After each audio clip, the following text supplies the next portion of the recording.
ketemu malaikat setiap hari, saudara ya. Ya, benar ya, Anda bisa bertemu dengan malaikatmu setiap hari. Jangan takut, saudara. Ini menjawab pertanyaan Pak Iman bulan lalu, saudara ya. Kita akan menjawab pertanyaan Pak Iman bulan lalu, mengapa malaikatnya buru-buru pergi di pagi hari, saudara ya. Mengapa malaikatnya mau buru-buru pergi di pagi hari? Kenapa malam-malam bergumul, ya kan, bergumul dengan malaikatnya itu ya. Oke, kita selalu dahului dengan tanya jawab Alkitab ya di awal di 1 jam atau 2 jam pertama, lalu kita mendengarkan firman Tuhan, mendengarkan firman Tuhan. Setelah itu, saudara ya, 2 jam pertama untuk tanya jawab Alkitab. Kita hari ini tidak berdebat, tetapi kita tanya jawab ya, boleh ya, saudara ya, tapi jangan debat. Kalau mau debat dari lain.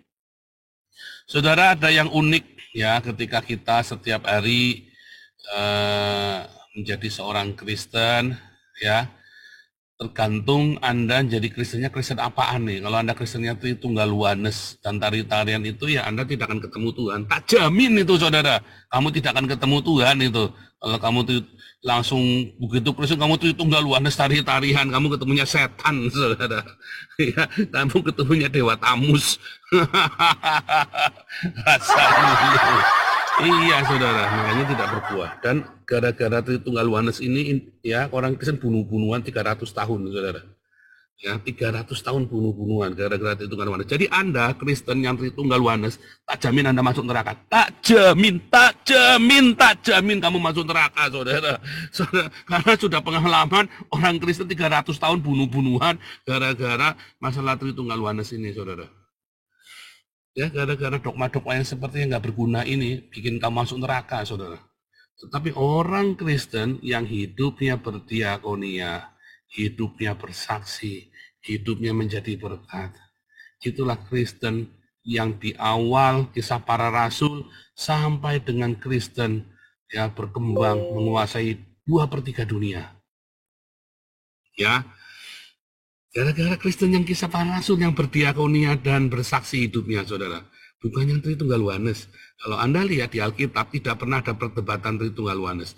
Di tahun 100, dari mulai zamannya Justin Martir, sampai dengan perdebatan-perdebatan dengan orang Yahudi, tidak ada dibahas Tritunggal Yohanes, saudara. Kemudian tiba-tiba Athanasius mulai ya menggugat orang Yahudi dengan Tritunggal Yohanes. Mampus dah saat itu Kristen nyungsep, saudara. Ya, tahun 600 tahun 700 itu paling parah ya.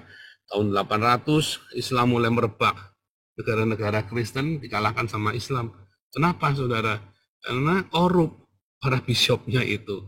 Kalau kamu tidak ikut doktrin gereja ya, didoktrin dan Anda dipaksa membayar sejumlah uang kepada gereja.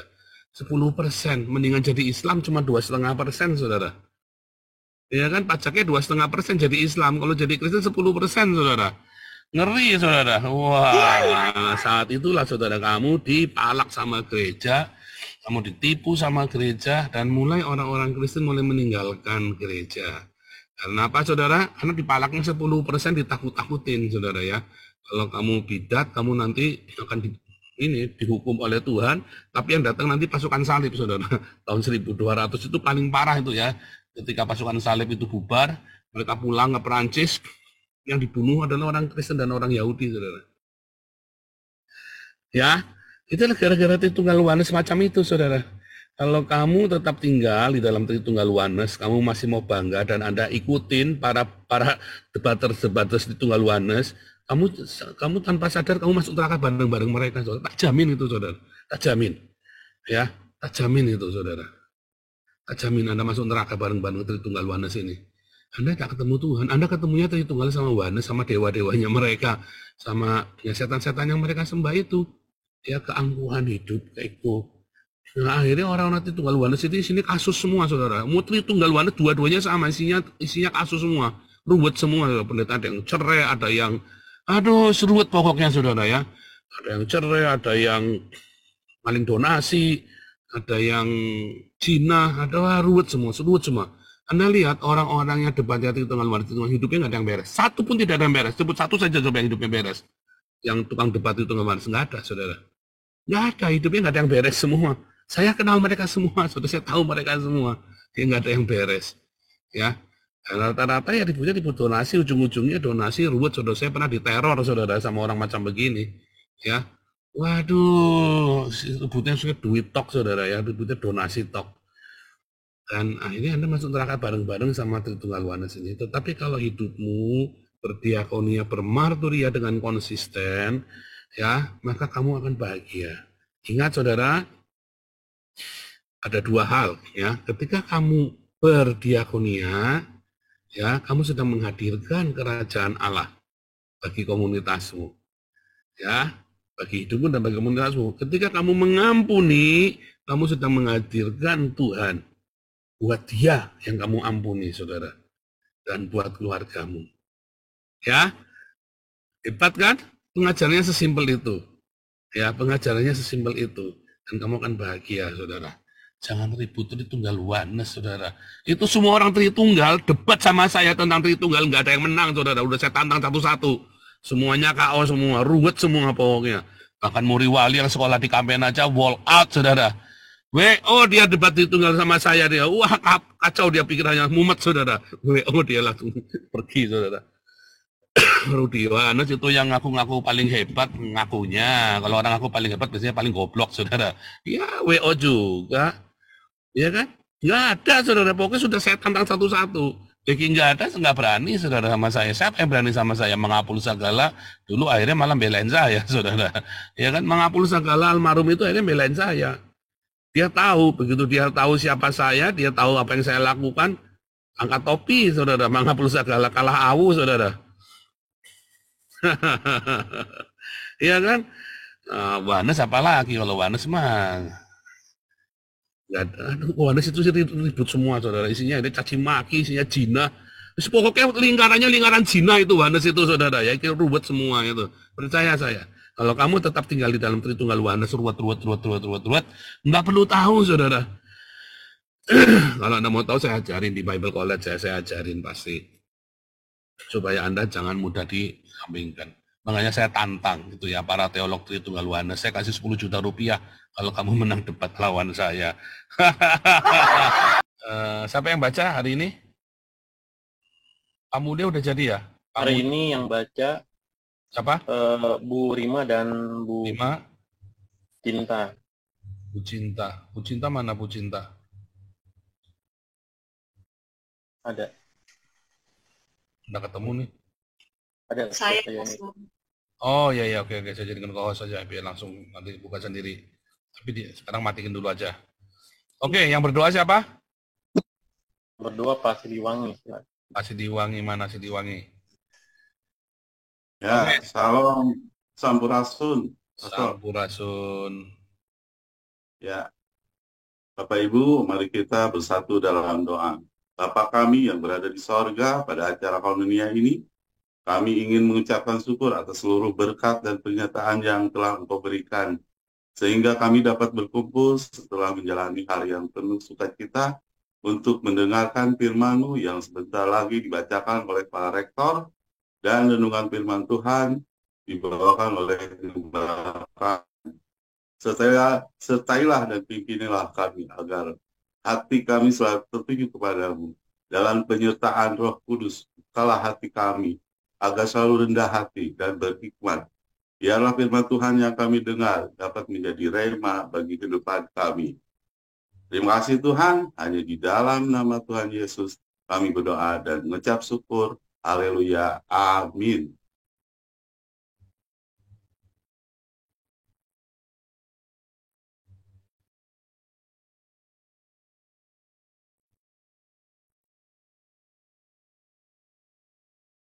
Ya, silakan Pak Mulia. Kita baca Kejadian 32 ayat 1 sampai 32.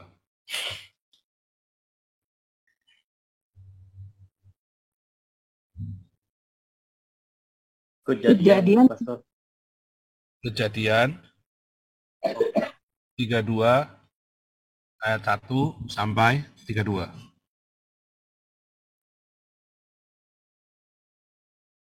Kejadian 32 ayat 1 sampai 32.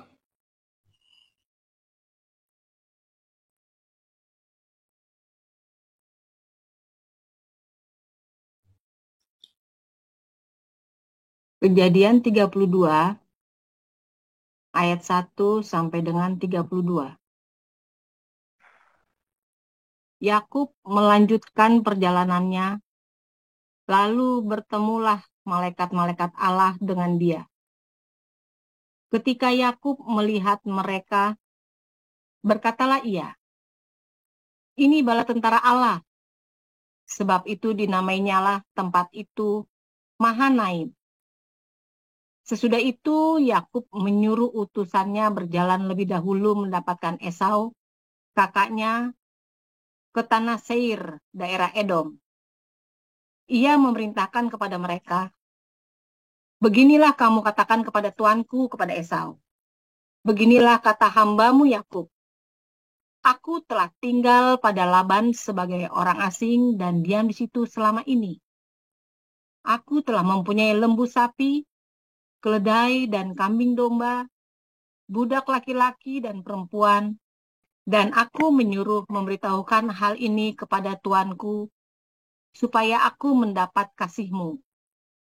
Kemudian pulanglah para utusan itu kepada Yakub dan berkata, "Kami telah sampai kepada kakakmu, kepada Esau, dan ia pun sedang di jalan menemui engkau, diiringi oleh 400 orang. Lalu sangat takutlah Yakub dan merasa sesak hati. Maka dibaginyalah orang-orangnya yang bersama-sama dengan dia, kambing dombanya, lembu sapi, dan untanya menjadi 2 pasukan. Sebab pikirnya, jika Esau datang menyerang pasukan yang satu, sehingga terpukul kalah, maka pasukan yang tinggal akan terluput. Kemudian berkatalah Yakub, "Ya Allah nenekku Abraham dan Allah ayahku Ishak, ya Tuhan yang telah berfirman kepadaku, pulanglah ke negerimu serta kepada sanak saudaramu, dan aku akan berbuat baik kepadamu.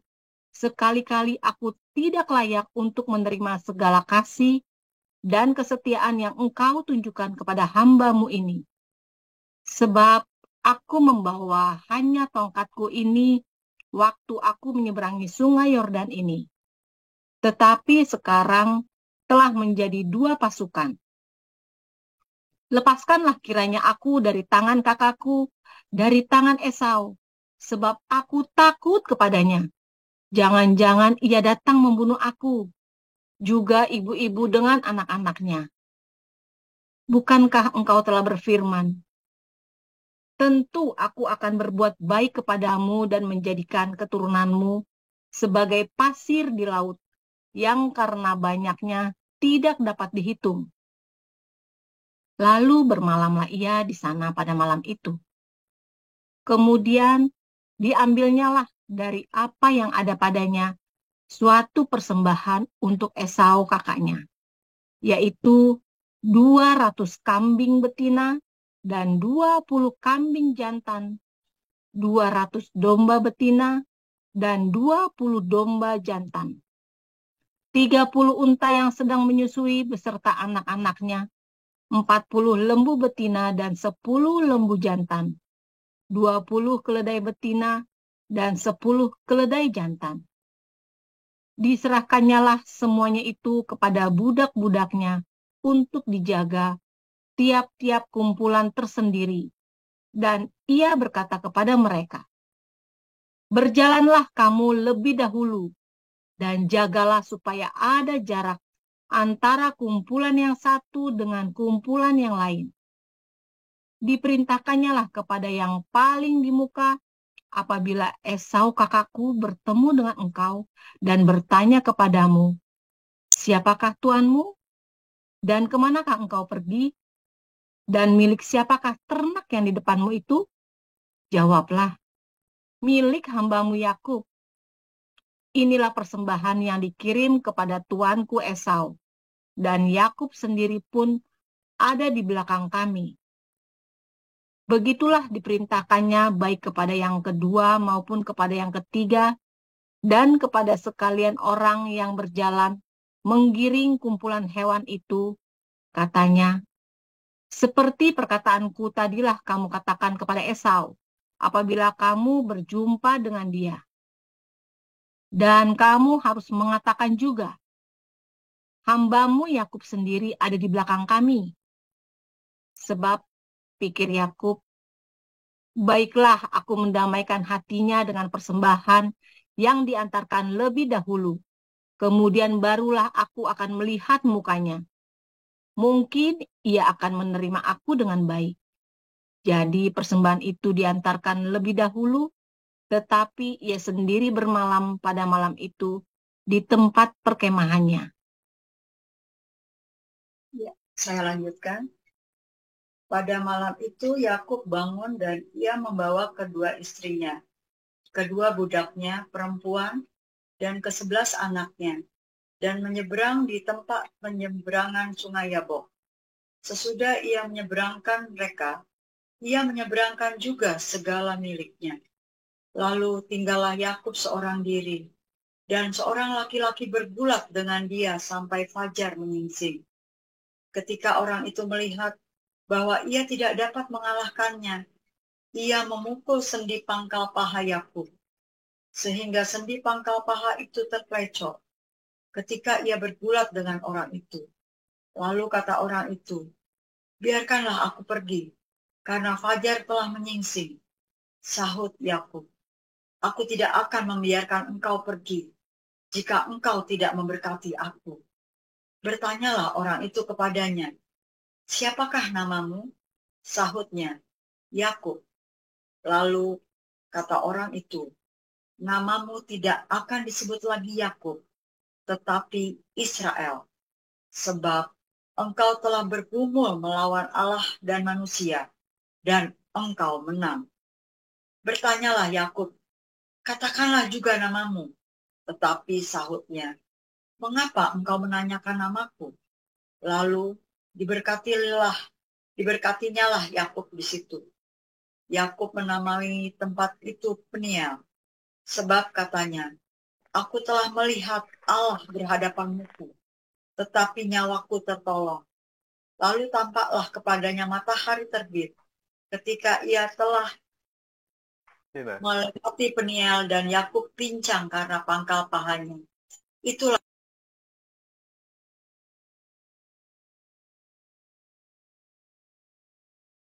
Bu Cinta mikrofonnya mati.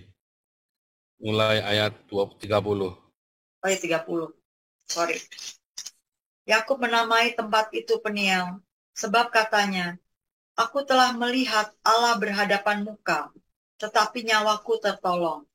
Lalu tampaklah kepadanya matahari terbit, ketika ia telah melewati Peniel, dan Yakub pincang karena pangkal pahanya.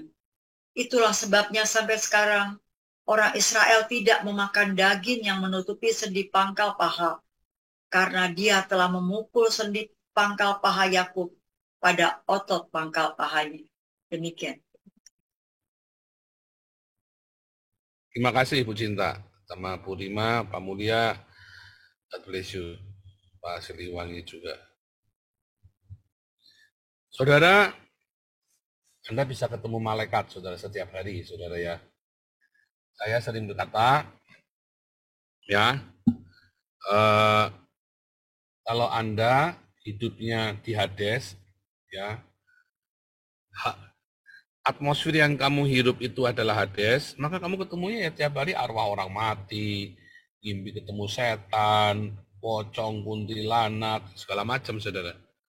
Makanya orang-orang indigo itu, ya, kalau dia orang-orang indigo yang belum lahir baru, ya dia ngeliatnya ya setan, pocong, kuntilanak, kematian, dan seterusnya, saudara. Ya, sedih ya, saudara ya, sedih. Sedih banget. Tapi kalau Anda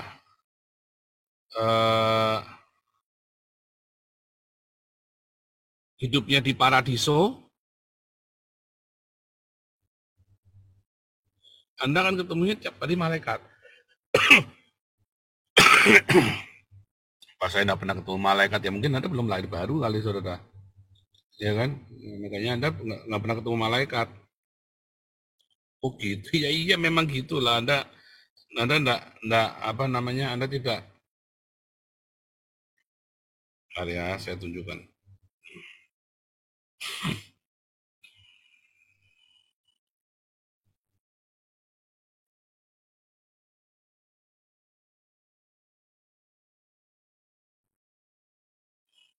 Lama sekali nggak mau. Loh, kok nggak mau? Bentar ya.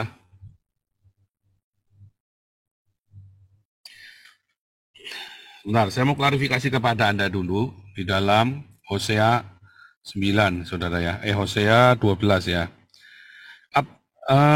Orang-orang Islam suka mengolok-olok katanya Yakub bergumul dengan Allah. Yakub bergumul dengan Allah. Kok Allahnya kalah sama Yakub? Enggak, saudara ya. Kalau Anda melihat, Nabi Hosea ini menjelaskan tentang Torah, mengajar tentang Torah. Sebenarnya siapakah yang ketemu Yakub? Apakah Allah atau malaikat? Nah, lihat ya di dalam Hosea 12 ayat 4 dan 5, di dalam kandungan ia menipu saudaranya, dan dalam kegagahan ia bergumul dengan Allah. Loh, bergumul dengan Allah. Ternyata apa? Ia bergumul dengan malaikat. Karena apa, saudara? Karena yang disebut dengan malaikat adalah utusan dari kehadiran Allah. Ya, ayatnya di mana, saudara? Kalau Anda lihat di dalam Yesaya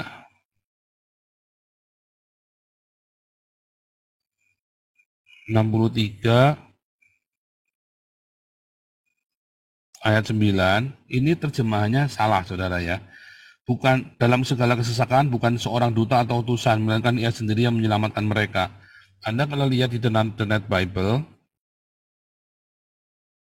through all that they suffered, he suffered too. The messenger sent from his very presence.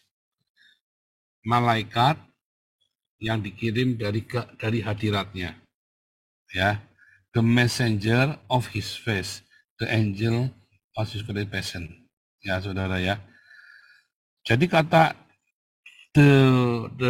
kata malaikat, kalau Anda belajar lagi di dalam kelas apologetik, kata malaikat itu apa, saudara?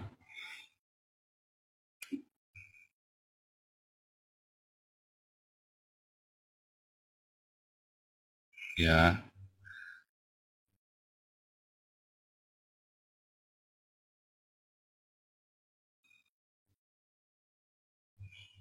Malaikat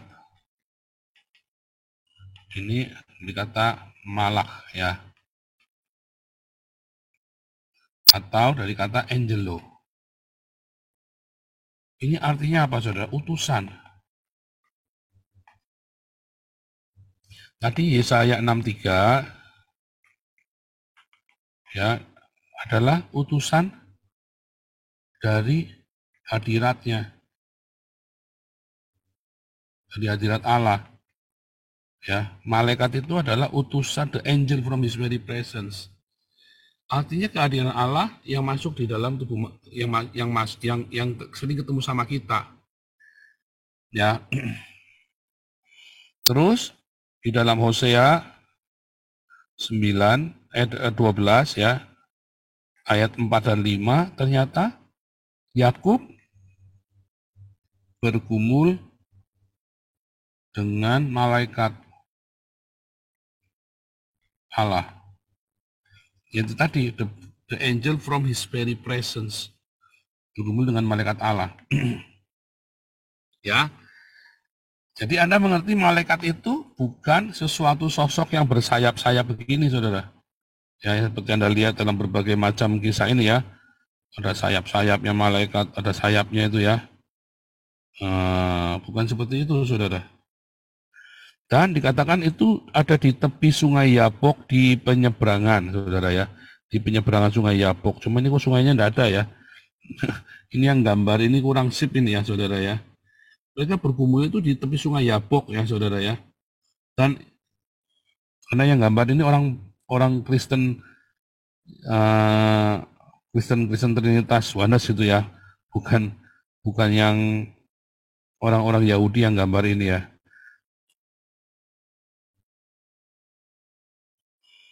Jacob wrestling with the angel. Sayang tidak ada ya.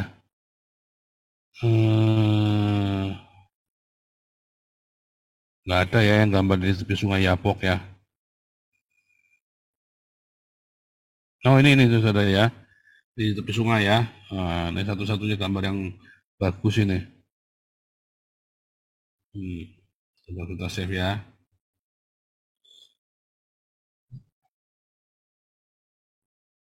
Ini ya, di tepi sungai ya.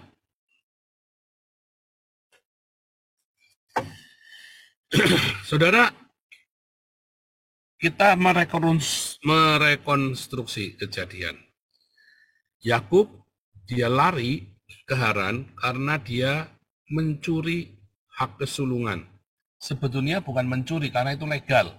Esau lah yang menyepelekan hak kesulungan. Jadi Yakub tidak mencuri, tetapi namanya orang ya merasa tertipu. Dia yang bodoh, dia yang penuh dengan hawa nafsu, dia yang bodoh, dia yang lepaskan, dia bersumpah hak kesulungan itu diberikan kepada Yakub. Jadi Yakub yang punya hak. Lalu Yakub pergi. Tetapi itu di zaman itu sangat sakral hak kesulungan tadi ya, Pak sahabat tadi udah nanya. Mengapa sakral, saudara? Berarti Esau harus pergi dari tanahnya bapaknya itu. Esau harus pergi dari tanahnya bapaknya, Yakub yang tinggal di situ, saudara. Dan mewarisi semua harta bapaknya.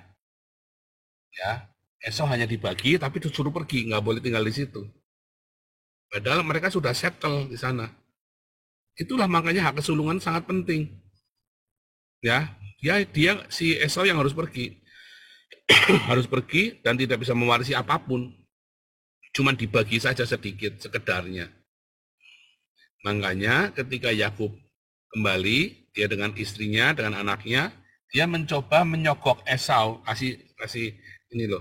Kan nanti aku mau ambil alih, saya ambil alih tanahmu, tanah yang tempat sekarang ini kamu tinggal, jadi kamu tak kasih barang-barang nih, tak kasih ternak segala macam. Ya, sebab bagaimanapun juga Yakub lah yang harus menempati tanah tersebut. Esau harus pergi, harus diusir, saudara. Makanya dia mencoba berdamai dengan kasih sokokan-sokokan itu. Dia dengan pikirannya dia ngakalin kakaknya. Walaupun itu tetap nggak cukup, karena Esau harus pergi, harus diusir dari situ, saudara. Kecuali Yakub tidak mau mengklaim. Nah, kalau nggak mengklaim mau tinggal di mana? Dia harus coba-coba lagi, cari tanah lagi, saudara. Dan itu adalah tanah yang paling subur di seluruh tanah Kanaan bagi padang penggembalaan. Ya, untuk padang penggembalaan di seluruh tanah Fenisia itu, Israel hari ini, itulah tanah yang paling subur. Karena di balik pegunungan Petra itu, di baliknya Laut Mati, ya kita lihat ini ya saudara ya. Mengapa tanah itu menjadi amat sangat penting ya saudara ya. Kalau Anda melihat ini, petanya ini kan, lihat, semua tanah di sekelilingnya itu warnanya kuning semua saudara. Kecuali di Mesir ya, semuanya kuning semua. Anda lihat, tanah yang paling subur itu ada di mana saudara?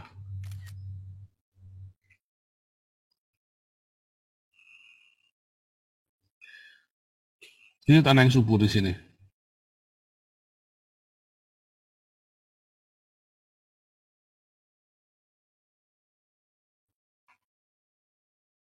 Ini Haran ya. Yakub dari sini saudara. Yakub tinggal di Haran, di Damsik ya, di Haran. Lalu dia balik. Ini tanah subur di mana untuk padang penggembalaan saudara ya. Tanah subur. Mengapa? Ini padang pasir. Padang gurun. Ya, bukan pasir cuma gurun ya, padang gurun. Di sini nggak ada kehidupan, saudara. No life. Ada kehidupan di sini. Di daerah pegunungan Petra ini, saudara. Ini pegunungan Petra. Ya. Dari sini angin panas tidak bisa masuk dari sini. Nggak bisa. Kenapa? Karena ada pegunungan Petra. Ya, Bani Ismail, Esau, Ismail, Amalek, Moab, anak-anaknya Lot itu semua tinggalnya di sini, saudara. Karena mereka bisa bersembunyi di balik gunung-gunung itu, ya. Dan selalu ada mata air di situ karena di balik gunung-gunung itu tidak semuanya kena panas terik kan. Tetapi lewat dari sana adanya cuma kematian. Ini kematian, saudara. Sehingga tempat yang subur inilah tempat yang subur untuk padang penggembalaan. Masalahnya orang-orang Kanaan tidak mengembala, saudara. Praktek penggembalaan, praktek peternakan itu yang melakukan pertama kali di daerah ini adalah orang Ibrani. Ya, karena orang-orang Kanaan ini dia perampok kerjanya. Ngerampok atau dia kerjanya apa, saudara? Berburu, nomaden. Ya, dulu mereka adalah nomaden. Ya, rata-rata orang dari situ nomaden. Orang Israel ketika keluar dari Mesir pertama kali nomaden 40 tahun. Kemudian mereka masuk ke dalam tanah sini, mereka melakukan padang penggembalaan. Orang-orang Ibrani pergi ke Mesir, mereka tinggalnya di Golan. Di Goshen. Mengapa di Goshen? Karena mereka gembala. Dan orang Mesir menganggap gembala itu, peternakan itu adalah sesuatu yang hina, rendah. Ya, saudara ya. Kok hewan diternak, dipiara, disayang-sayang. Hewan itu buat disembelih, buat diburu. Ya, makanya dia nggak terendah. Sampai dibawa tidur ya. Kalau mereka punya domba kesayangan itu baru beranak, dombanya lucu-lucu itu dibawa tidur sama mereka, saudara. Ya, tinggal bersama dengan mereka di dalam rumah dombanya itu. Ya, nah itu dianggap rendah oleh orang Mesir. Ya, saudara ya, itu konsep budaya. Jadi itulah sebabnya tanah ini menjadi tanah yang subur untuk penggembalaan. Ya, untuk padang penggembalaan. Sehingga Yakub kalau mau menggembala dia harus tinggal di sana, sedangkan Esau kerjanya adalah pemburu. Ya, pemburu apa saja, pemburu kepala orang termasuk, saudara ya. Esau itu kalau Anda lihat dalam tradisi Yahudi, Esau itu disamakan dengan Nimrod. Orang yang gagah perkasa seperti Nimrod, saudara ya. Esau itu orang yang sakti mandraguna. Ya. Nah, Esau itu kemudian punya masalah dengan Yakub intinya. Karena Esau harus pergi dari tanah yang subur ini, dia harus pergi kemana? Ya ke padang gurun Petra ini. Makanya Esau kemudian dia pergi ke padang gurun Petra, bergabung dengan anak-anak Ismail, anak-anak Moab, anak-anaknya itu kan orang Moab, orang Amalek, dia kumpul sama mereka, sama anak-anak Ismail. Jadi pemburu. Ismail itu kerjanya pemburu, begal, saudara ya. Pemburu, bilang pemburu itu begal. Ya. Makanya kerjanya orang Filistin, orang Amalek, orang Midian, itu begal. Ya, mereka kerjanya ngerampok. Sementara Israel tidak pernah menjajah, tapi mereka selalu dijajah. Ingat zamannya Hakim-Hakim ya. Nah, ini ada cerita sejarah balik lagi ya. Nah, itulah sebabnya maka mereka harus tinggal di sini. Ya, di lembah Sungai Yordan ini ya. Lembah Sungai Yordan ini ya. Ini Sungai Yordan nih. Mereka harus tinggal di sini, saudara. Ya, harus tinggal di sini mereka. Yang subur. Ya. Wah, ini pertarungan besar, saudara. Ini pertarungan yang besar dan luar biasa. Yakub takut sekali, saudara. Karena dia bisa dibunuh. Dia dari belakang, ya dia nggak mungkin balik ke rumah Laban. Dia mau pergi ke sini, dia bisa mati karena mereka peternak, mereka bukan petarung. Mau pergi ke sini, ini daerahnya orang Aram, ya. Mau pergi kemana? Mau pergi melintas ke sini, mati mereka, saudara itu. Daerah perampok semua, orang Amalek, orang Moab, orang ya, orang Amon, wah ngeri, saudara ya. Jadi dia harus balik kemari. Untuk bisa balik kemari, dia harus bertemu dengan Esau yang harus dia usir. Karena Esau sudah diambil hak kesulungannya dan Esau harus pergi.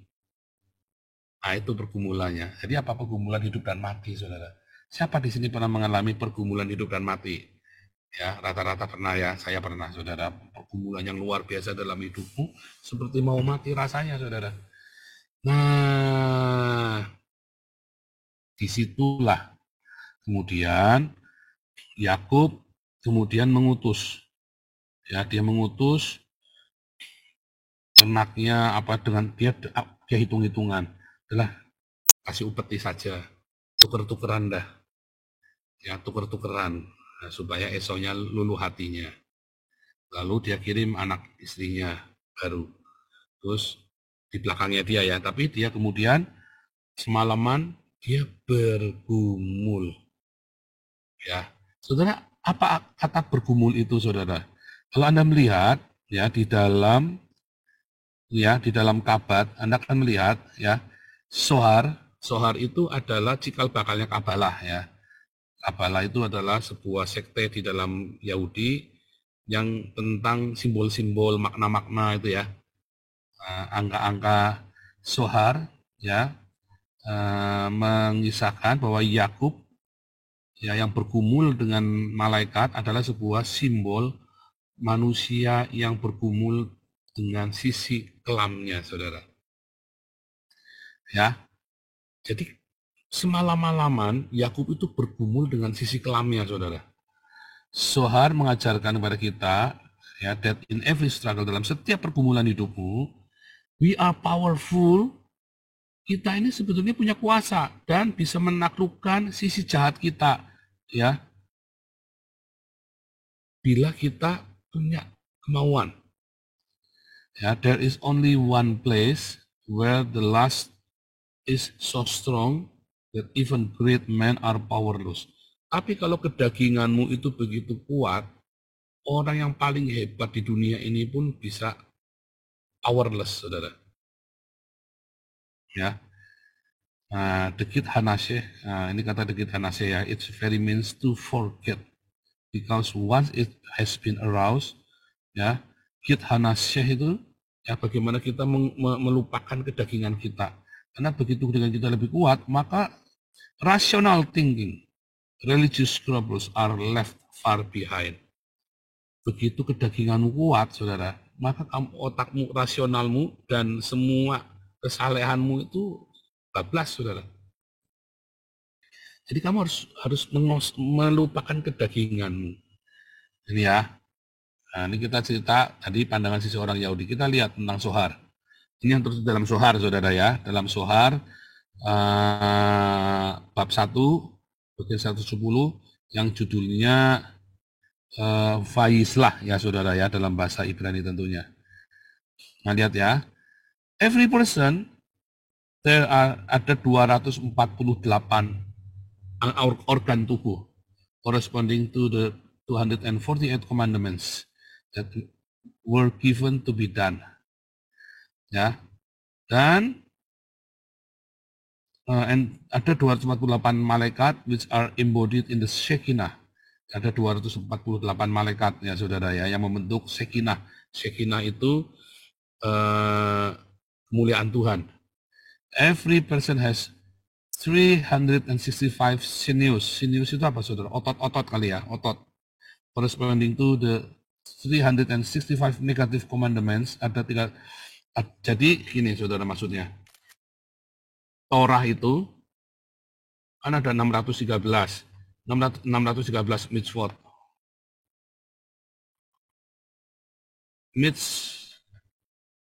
Mitzvot. 613 ini adalah 248 ditambah 365, saudara. 248 ini adalah organ kita, ini adalah jumlah otot kita, saudara.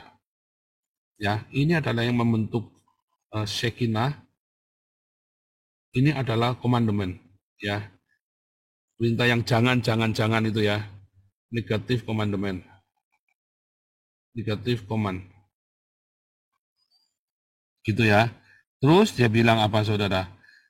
365 ini juga cerita tentang 365 hari. Ya, 365 hari.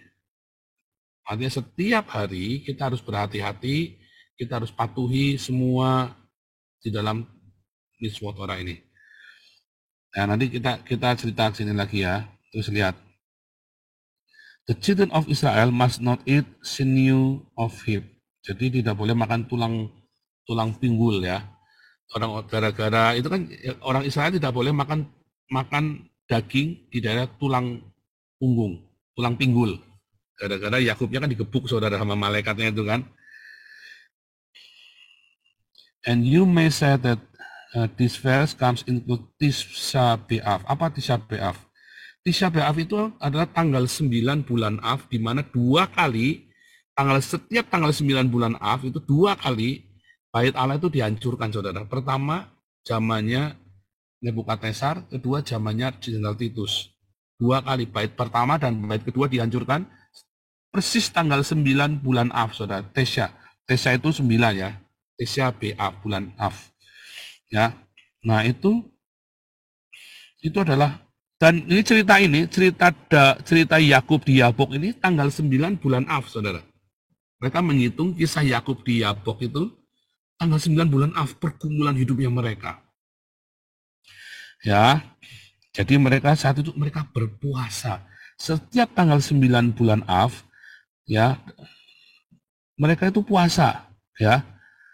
Dan mereka dalam puasa itu ada pergumulan. Karena Tisha B'Av itu hari sial, saudara ya. Tisha B'Av itu hari sial Anda. Ya, yang dimaksud secara makna rohani adalah hari sial Anda. Makanya Anda setiap tanggal 9 bulan Av, di hari sial itu Anda harus puasa. Orang-orang Yahudi itu berpuasa.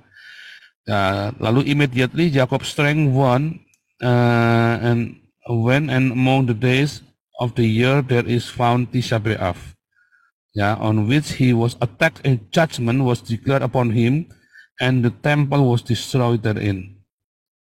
Ya, makanya setiap tanggal 9 bulan Av di hari sial mereka berpuasa, yaitu untuk apa, saudara? Menang atas pergumulan hidupnya. Ya, ingat-ingat. Tadi yang pertama, kita balik ya.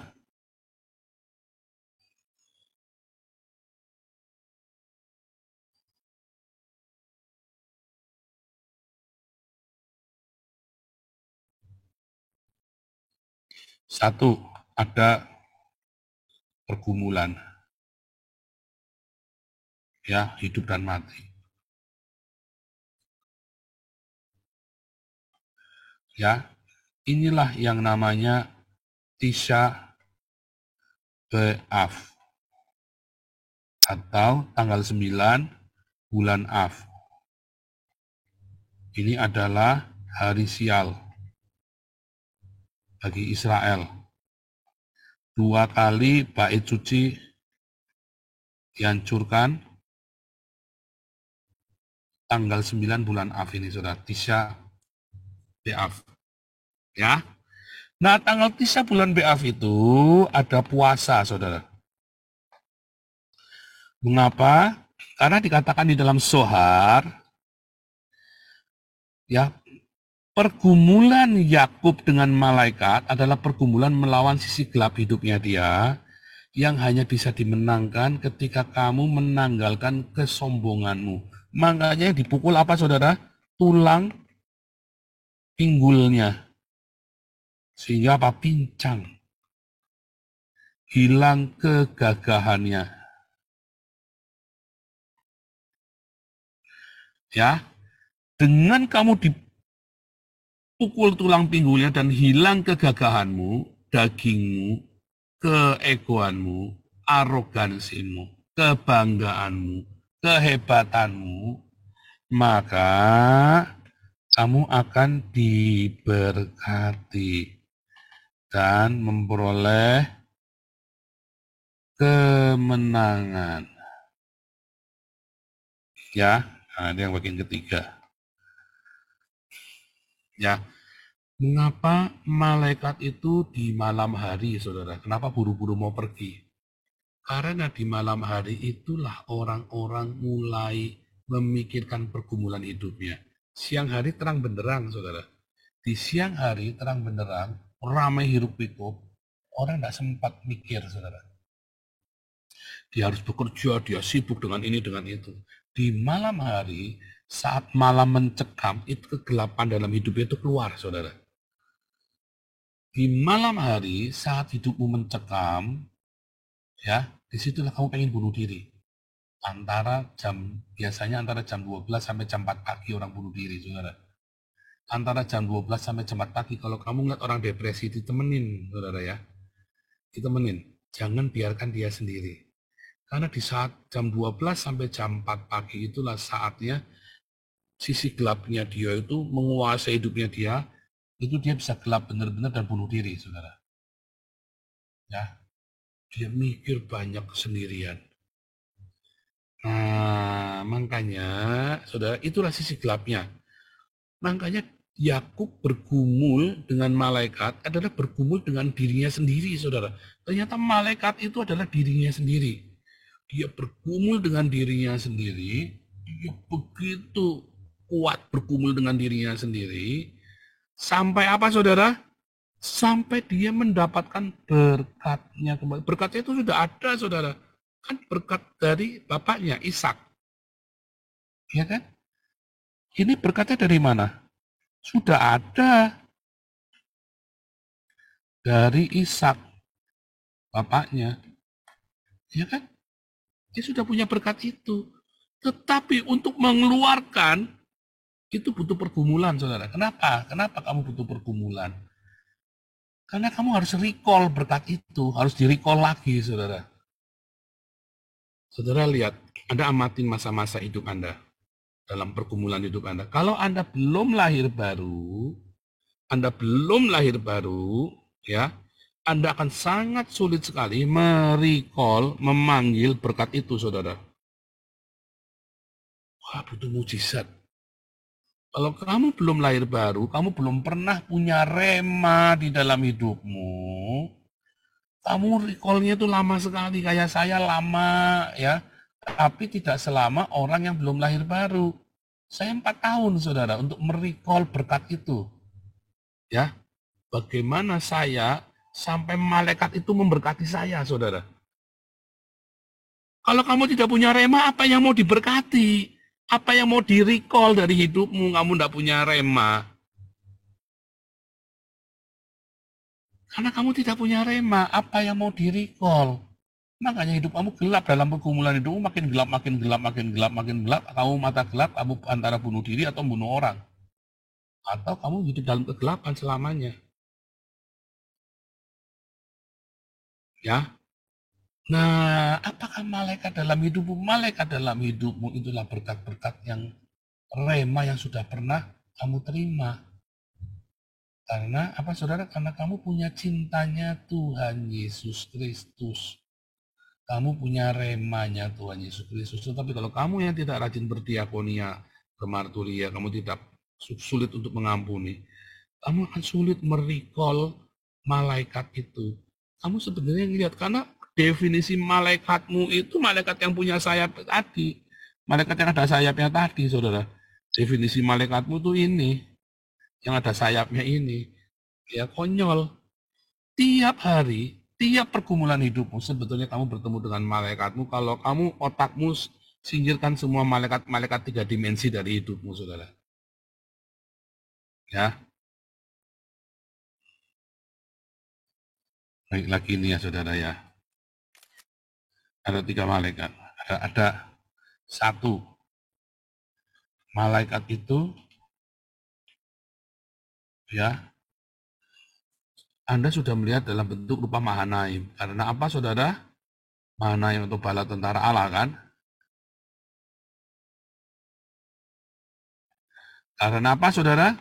Karena Anda sudah lahir baru. Anda sudah punya berkat kerajaan Allah. Anda harus merecall. Tetapi 2, Anda belum ketemu malaikat, belum pernah. Belum ada berkat. Dan Anda belum lahir baru. Maka yang begini nih Anda butuh orang lain memberitakan kepadamu. Tapi yang ketiga, yang parah, saudara ya, Anda merasa sudah lahir baru, sudah Kristen, bukan lahir baru ya, Anda merasa sudah Kristen. Anda hidup dalam halusinasi. Halusinasi atau delusi agama, seperti Muhammad. Sehingga Anda bermimpinya malaikatnya malaikat yang kayak tadi. Anda mengharapkannya malaikat-malaikat yang seperti itu tadi, yang bersayap dan sebagainya. Sehingga yang nomor 3 ini bahaya buat kamu, saudara. Ya, kita bahas satu-satu. Ya, Mazmur 130 ya. Mazmur 130.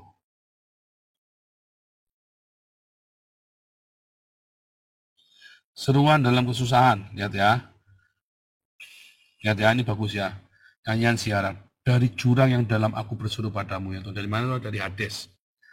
Tuhan, dengarkanlah doa suaraku, biarlah telingamu menaruh perhatian kepada suara permohonanku. Jika engkau, ya Yehova, mengingat-ingat kesalahan-kesalahan, Yehova, siapa yang dapat tahan? Tapi padamu ada pengampunan supaya engkau ditakuti orang. Coba, Yehova ditakuti bukan karena dia bunuhin orang, tapi karena apa? Karena dia mengampuni orang, saudara. Ya, aku menanti-nantikan Tuhan Yehova, jiwaku menanti-nanti, dan aku mengharapkan apa, saudara? Firman-Nya. Ya, mengharapkan firman Tuhan. Jiwaku mengharapkan Tuhan lebih daripada pengawal mengharapkan pagi. Di malam hari pengawal itu dia berjaga malam sendirian, ya dia takut, saudara. Sekonyong-konyong bisa disembelih dari belakang, saudara.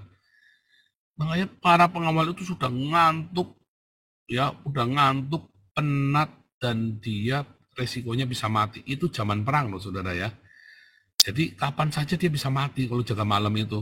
Jaga malam itu adalah sesuatu yang berbahaya, nggak kayak sekarang satpam jaga malam malah ditinggal tidur. Ya, zaman itu namanya pengawal yang lagi jaga malam, dia udah ngantuk, penat, dia bisa sekonyong-konyong disembelih orang dari saudara ya. Jadi dia mengharapkan pagi, 2 kali ditulis ya. Berharaplah pada Tuhan, hai Israel, sebab pada Tuhan ada kasih setia, dan ia banyak kali mengadakan pembebasan.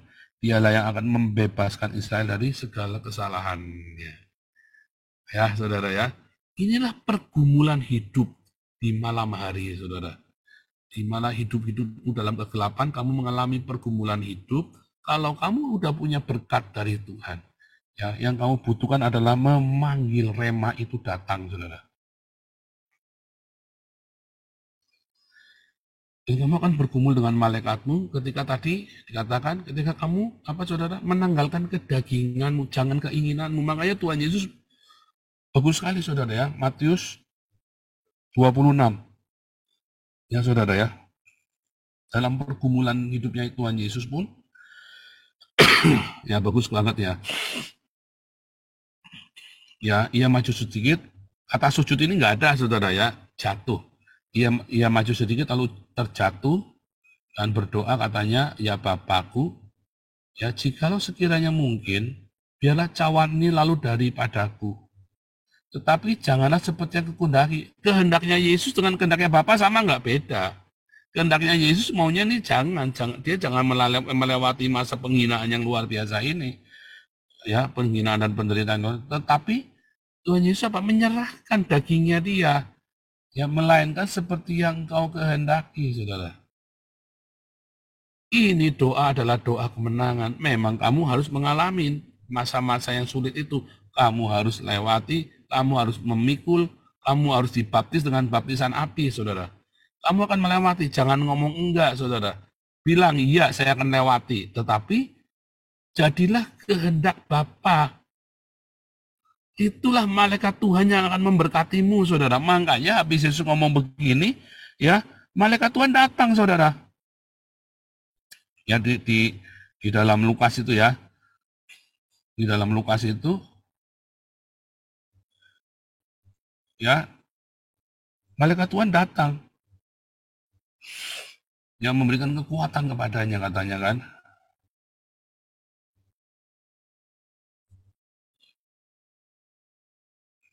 Setelah Yesus berkata, ya Bapakku, jikalau engkau mau ambillah cawan ini daripadaku, nah, tapi bukanlah kehendakku, melainkan kehendakmu. Maka seorang malaikat dari langit menambahkan diri padanya. Ini seperti yang dialami oleh Yakub, saudara. Maka seorang malaikat dari langit datang, memberikan kekuatan, ya, menampakkan diri. Anda bertemu dengan malaikatmu, saudara. Sebetulnya Anda bisa bertemu malaikatmu di dalam pergumulan hidupmu, seperti saya bertemu malaikat di dalam pergumulan hidup saya, dalam puncak pergumulan hidup saya itu, ketika akhirnya saya ngomong, ya Tuhan, jadilah kehendak-Mu Tuhan. Saat itulah pergumulan kita selesai. Ketika kamu sudah berhasil ngomong, jadilah kehendak-Mu Tuhan. Tak lakoni asal sama Tuhan ya. Asal Tuhan jangan tinggalkan aku ya. Kenapa saudara? Karena kamu sedang merecall berkat. Apa itu berkat, saudara? Ketika Tuhan beserta dengan kamu, itulah berkat. Karena bahkan di masa-masa yang mengerikan dalam hidupmu yang harus kamu hadapin itu pun, ketika kamu bersama dengan Tuhan Yesus, di situ ada berkat, saudara. Ya, di situ ada berkat. Jangan takut. Itulah malaikat yang menemuimu nanti. Tiba-tiba, kamu mantep, saudara.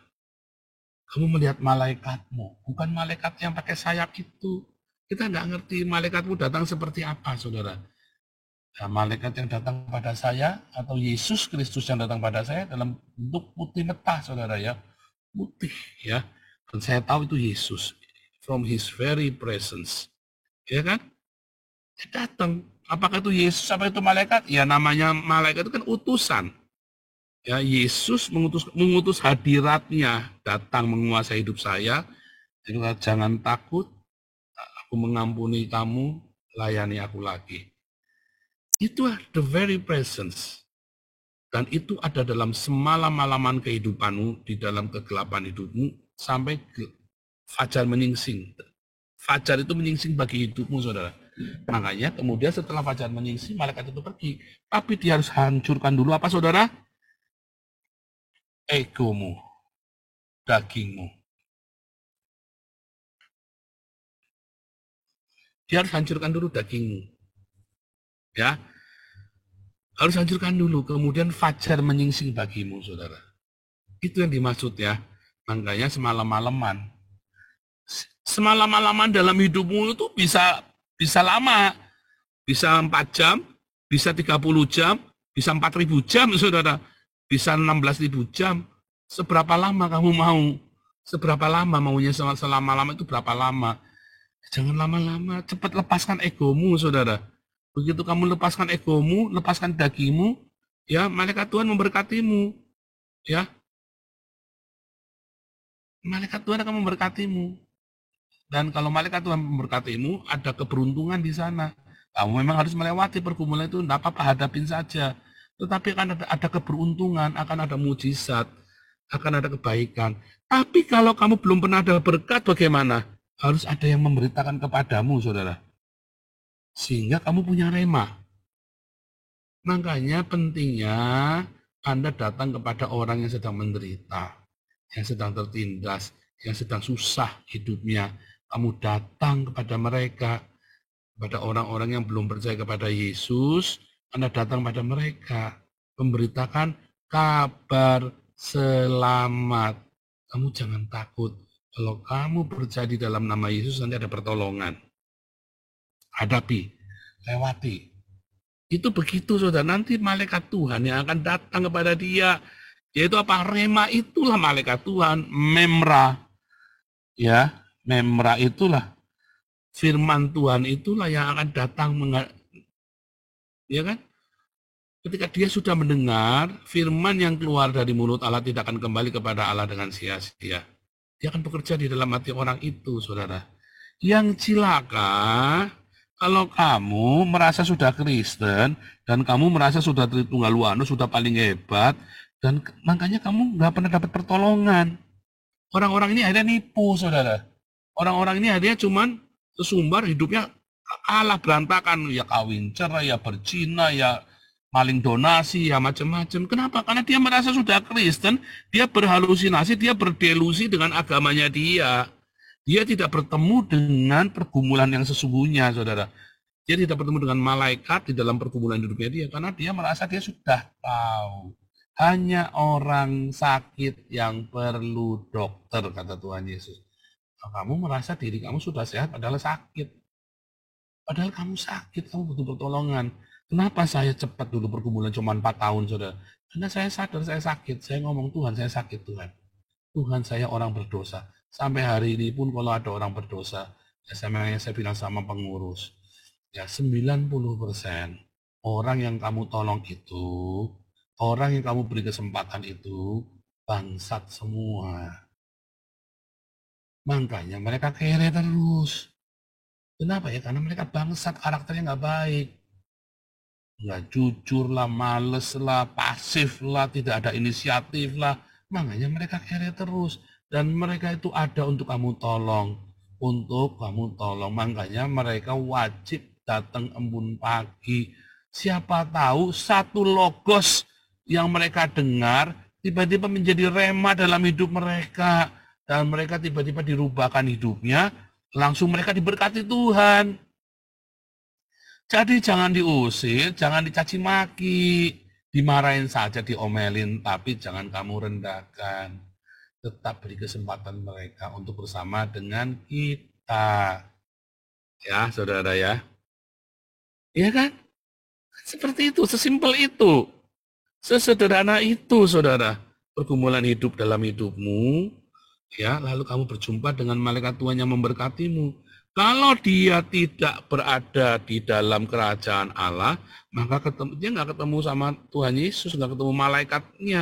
Dia ketemunya apa? Dia ketemunya semua setan lagi, lingkaran setan. Utang, pinjol, apalagi saudara ya. Makanya saya marah kalau kamu datang ke pinjol. Kenapa kamu tidak berdoa? Sudah dibilangin. Bukan datang sama kita, kamu berdoa puasa. Itu kan pergumulan hidupmu. Dan kamu sombong, kamu perginya pinjol. Perginya kamu utang rentenir. Kamu perginya utang kepada orang tuamu, pada adikmu, pada kakakmu, orang keluargaku kaya. Aku masih bisa pinjam. Sampai Tuhan remukan tulang pinggulmu. Namamu tidak laku. Namamu busuk. Mau utang 100.000 aja tidak bisa, saudara. Malah dicaci maki. Jangan sampai kamu diremukan dulu tulang punggungmu, saudara. Merendahlah dulu sama Tuhan. Jangan sampai, kayak saya kan diremukan dulu, saudara. Sampai saya hilang, rusak nama saya. Sampai saya itu jijik sama diri saya sendiri, aib. Ya, baru pertolongan itu datang, saudara. Harus diremukan dulu tulang pinggulnya, saudara. Ya, tulang pinggulnya diremukan dulu, dipatahkan dulu kegagahannya. Sampai saya aib, ya, sampai saya najis, merasa jijik dengan diri saya sendiri. Baru Tuhan tolong saya itu, saudara. Setelah saya tahu saya orang berdosa. Makanya ketika saya memberikan kesempatan kepada Anda, bukan karena saya merasa hebat, karena saya rumangsa, saya juga orang berdosa, saudara. Tetapi dalam hati saya, kalau kamu orang berdosa, sama-sama dengan saya orang berdosa, tapi kamu nggak tobat-tobat, dalam hati saya goblok juga ya. Saya mah nggak pakai lama, 4 tahun aja gobloknya. Kamu mah goblok lama banget, saya mah heran sama kamu. Bukan saya sombong. Iya memang saya aib, cuman saya mah gini ya saudara ya. Anda kecean di got, di selokan. Anda berenang di selokan. Dulu saya nggak ngerti, saya pikir kaligung yang di Tegal itu bersih, nggak tahu isinya tai semua saudara. Saya dulu seneng mandi di sungai ya, isinya tai semua, bangga saudara ya. Setelah saya mengerti ada telaga yang bersih, saya saya jijik banget ngeliat kaligung itu saudara ya. Terus saya pikir itu kaligung, wah saya bangga ya mandi, saya nyebrang kaligung itu ya, seberangi bangga saudara. Waduh, isinya tai semua, orang berak di situ, kebo di situ, ya. Saya juga nggak nyadar, saya pun kalau membersihkan apa karung-karung yang bekas tainya burung puyuh, dulu orang tua saya pernah, papi saya ternak burung puyuh, itu di kaligung. Udah gitu lagi berenang ada yang keminum airnya segala macam ya, aduh saudara. Makanya saya nggak heran mami saya begitu saya pulang disobek-sobek bajunya ya. Setelah saya ngerti yang bersih ya, di Belanda ini airnya bersih, bening banget saudara ya. Bening ya, di Belanda itu airnya bening banget. Ekosistemnya berjalan. Ya karena Anda tidak boleh ngasih makan bebek di danau saudara. Nggak boleh ngasih makan, ada tulisan tidak boleh ngasih makan. Kenapa? Rusak ekosistemnya. Karena bebek yang harusnya dia makan yang dari situ, biar kembali ke situ, dia makan barang-barang yang dari pabrik. Maka danaunya jadi bau. Dengan kotoran itu, kotorannya jadi bau dan danaunya jadi bau, saudara. Rusak semua ekosistemnya. Jadi Anda tidak boleh ngasih makan bebek Ngasih makan burung sembarangan itu nggak boleh, saudara. Ngasih makan bebek di danau itu nggak boleh. Ya, wah di Belanda ini airnya bersih sekali, bening sekali, saudara ya. Kami mandi di sungai segala ya, kita kanoan sambil berenang ya. Vascular Saudara, bersih. Saya ngeliat Kaligung itu jijiknya minta ampun sekarang bang, aduh. Nah Anda masih berenangnya di sungai yang isinya tai ya saudara. Saya mati, ya dulu saya juga dari sono. Bukan sombong, ya jangan lama-lama saudara ya. Jangan lama-lama kecean di selokan itu jangan lama-lama. Nanti gatel semua badanmu nggak sembuh-sembuh. Nah kan sekarang sudah saya ajarin, ayo kita ke sungai surgawi. Di mana ada berkat. Ya, berhentilah cari utangan. Berhentilah kamu cari nabrak sana nabrak sini dengan kekuatanmu sendiri. Coba nyogok, nyoba suap, nyoba. Ya kan, itu kan dengan kekuatanmu sendiri. Ya, si Yakub kan berusaha nyuap kakaknya kan. Ya pikir bisa, enggak itu masalah hidup dan mati saudara, enggak bisa kamu bayar dengan uang. Hanya karena ada belas kasihan. Berkat dari surga itulah maka Esau bisa ngampuni Yakub, bisa melepaskan Yakub. Ada belas kasihan. Wajahmu akan memancarkan belas kasihan surga. Sehingga musuh-musuh pun lihat kamu tuh ada welas asih, saudara. Anda mau pilih yang mana? Mau pilih terus, pinjol-pinjol terus. Utang sana, utang sini, buka tutup ruang. Cangkul, cangkul, cangkul yang dalam. Kita cangkul lagi sampai dalam lagi. Kan geblek kamu, saudara. Ya, jangan. Doa puasa. Disuruh apa tadi saudara? Puasa, lepaskan. Kalau Tuhan nggak tolong gimana? Ya sudah, berarti memang kamu harus jalanin. Kamu yang penting kamu sudah puasa di dalam nama Yesus. Kalau sampai nggak ada pertolongan, ya sudah lepaskan saja. Pak ini kan anakku yang sakit Pak. Iya, kalau anakmu yang sakit jangan utang-utang. Walaupun anakmu, iya jangan utang-utang. Dulu saya berprinsip, kalau perlu saya ngerampok untuk berobat anak saya, saudara. Salah, saudara. Kalau perlu kamu puasa 40 hari, 40 malam supaya anakmu sembuh. Kalau Tuhan tidak kasih sembuh, ya berarti dia harus mati. Kamu harus ikhlaskan. Itulah pergumulan hidupmu. Itulah jadilah kehendakmu, bukan kehendakku. Masalahnya kamu tidak bisa berdoa jadilah kehendakmu. Kamu maunya dagingmu yang kuat. Egomu yang kuat. Akhirnya kamu ya jangankan anak sakit, saudara ya. Kamu cuma pengen beli handphone, iPhone aja kamu pinjol. Kan compong kamu itu otaknya, saudara. Otakmu compong, emang kamu udah pakai iPhone mati, saudara. Ya, kan compong otakmu itu, saudara. Otakmu entah kemana itu. Ya kan? Apalagi anakmu sakit. Wah, langsung ada nabrak sana, nabrak sini. Saudara, ketika kamu nggak punya uang, berarti kamu diem. Kalau itu penting buat kamu, ya, anakmu sakit, orang tuamu sakit, atau kamu sakit, kalau perlu kamu puasa. Kalau nggak ada pertolongan gimana? Berarti kamu harus mati. Ya sudah, jadilah kehendak Bapa di sorga. Saat kamu berkata, jadilah kehendakmu ya Bapa di sorga, maka malaikat datang, saudara. Sudah, bukti. Tadi sudah saya tunjukkan. Saya pun mengalami. Sudah nggak ada jalan keluar. Begitu saya bilang, jadilah sesuai kehendakmu Bapa. Saat itulah malaikat Tuhan datang. Saat kamu berkata dengan sungguh hati, tekatin dengan hatimu, bulat-bulat, tekatin, jadilah sesuai kehendakmu ya Bapa, bukan kehendakku. Saat itu pertolongan malaikat surga datang, berkat surga datang surga. Masalahnya hati kamu benar nggak ngomong jadilah sesuai kehendakmu? Kamu juga kebanyakan retorika, kebanyakan itu ya. Makanya kamu kere terus, makanya kamu nggak lepas-lepas dari lingkaran setan, dari kesialan. Karena kamu tidak sanggup berdoa, jadilah kehendakmu, bukan kehendakku. Sulit ya? Sebetulnya nggak sulit. Yang sulit adalah egomu. Ya nanti gengsi toh ya sama tetangga toh ya. Saya malu. Ya itu yang mau dihancurkan sama Tuhan, justru gengsimu itu, Dul. Justru kesombonganmu itu, coy. Yang mau dihancurkan sama Tuhan, makanya dihancurkan terus, diulurin sama Tuhan sampai remuk kamu. Sampai kamu berdoa benar-benar jadilah kehendakmu. Ternyata kamu kehendaknya lebih kuat. Ternyata egonya kamu lebih kuat. Ya Tuhan bilang ya nanti lain kali deh kita bikin lagi deh. Mampus kamu lain kali ngulangin lagi. Kamu ego kamu kuat, kamu lepas, utangmu banyak, ya gampang nyaurnya 10 tahun, kalau perlu nggak perlu dibayar, saudara. Ya kan? Kamu puas kan? Wah, bangga kan? Ah, bangga, saudara. 10 tahun kamu tiba-tiba masalah lagi, diulang lagi, lebih besar lagi. Kamu teriak, Tuhan, mengapa engkau tidak memperhatikan aku, gundulmu? Dulu sudah disuruh melepaskan egomu. Kenapa nggak? Makin lama kamu membayar utang sak bunga-bunganya. Egomu akan ditagih oleh iblis sak mak bunganya 40 lipat, saudara. Mampus kamu, saudara. Kok mampu disyukurin, Pak? Iya, syukurin kamu.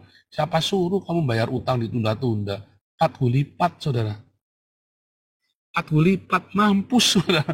40 lipat. Ditagih egomu, saudara. Ya, kan harga dirimu kan belum lunas dibayar, berarti kan? Padahal kan hargamu sudah lunas dibayar. Ya kan? Kata Tuhan Yesus, hargamu sudah lunas dibayar. Udah tak lunasin kemarin. Kamu cicil lagi kan goblok, saudara. Udah dilunasin, kamu utang lagi, nyicil lagi harga dirimu dengan sombongnya. Harusnya kan kamu pasrah saja kan. Tuhan, jadilah kehendakmu, bukan kehendakku. Maka malaikat Tuhan datang untuk tolong kamu. Itulah pergumulan Yakub di Yabok yang hasilnya apa? Tulang pinggulnya dipatahkan. Ego dan kesombonganmu, sehingga Yakub berkata, jadilah kehendakmu, berkatilah aku. Tuhan Yesus memberkati. Haleluya. Bu Alfi, ya silakan. Pak Mulia doa, lalu Bu Alfi. Silakan Pak Mulia, tolong tampilkan skemanya. Mari saudara-saudaraku kita berdoa. Segala puji bagimu Bapa atas kasih karunia-Mu. Kami boleh bersatu sebagai saudara dalam program Koinonia pada malam hari ini. Terima kasih atas penyertaan-Mu dari awal pertemuan hingga selesai. Biarlah firman-Mu yang disampaikan pada malam hari ini menjadi rema bagi kami semua, dan juga mampu membuat kami menjadi pelaku firman-Mu. Ajarlah kami Bapa, supaya kami senantiasa mampu melakukan kehendak-Mu, hingga kami semua boleh berbuat dan berdampak bagi orang lain. Sesaat lagi kami akan bertemu pisah, baik yang hendak istirahat maupun yang akan melakukan aktivitas selanjutnya. Semuanya kami serahkan dalam tangan kasih-Mu. Kiranya Tuhan memelihara dan memberkati hidup kami. Ampuni Tuhan segala dosa dan kekurangan kami, agar kami layak memanggil nama-Mu yang kudus. Terima kasih Bapa, kami akhiri Koinonia pada malam hari ini. Di dalam nama Kristus Yesus, Tuhan satu-satunya dan Juru Selamat, kami berdoa dan mengucap syukur. Haleluya. Amin. Amin. Silakan Bu Alfi. Baik. Dengarlah, hai orang Israel, Tuhan itu Allah kita, Tuhan itu Esa. Shema Israel, Adonai Eloheinu, Adonai Echad. Kasihilah Tuhan Allahmu dengan segenap hatimu, dan dengan segenap jiwamu, dan dengan segenap kekuatanmu. Ve'ahavta et Adonai Eloheka, vekol lefaleka, uvekol nafsheka, uvekol leodeka. Kasihilah sesamamu manusia seperti dirimu sendiri. Ve'ahavta bareka kamkap. Luar biasa, saudara. Kita terima berkat dari Tuhan Yesus. Ye bareka Adonai, wis mereka Tuhan Yesus memberkati engkau dan melindungi engkau. Ya Adonai penuh mereka wihuneka. Tuhan Yesus menyinari engkau dengan wajahnya dan memberi engkau kasih karunia-Nya. Yesa Adonai penuh mereka wiyesem mereka shalom. Tuhan Yesus menghadapkan wajahnya padamu dan memberi engkau damai sejahtera-Nya. Di dalam nama Tuhan Yesus Kristus, Jehovah Rafa, Abra, Kadabra, jadilah sesuai dengan rema yang kamu terima dan kamu akan sembuh. Dalam nama Tuhan Yesus Kristus, semuanya Sama-sama katakan haleluya, amin. Luar biasa. Luar biasa, haleluya. Berat ya firman Tuhan malam ini, tapi ringan untuk dijalankan, jangan khawatir. Haleluya.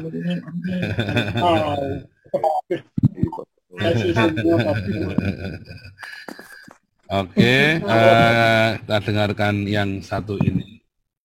God bless. Jangan lupa jam 4 pagi ada doa fajar.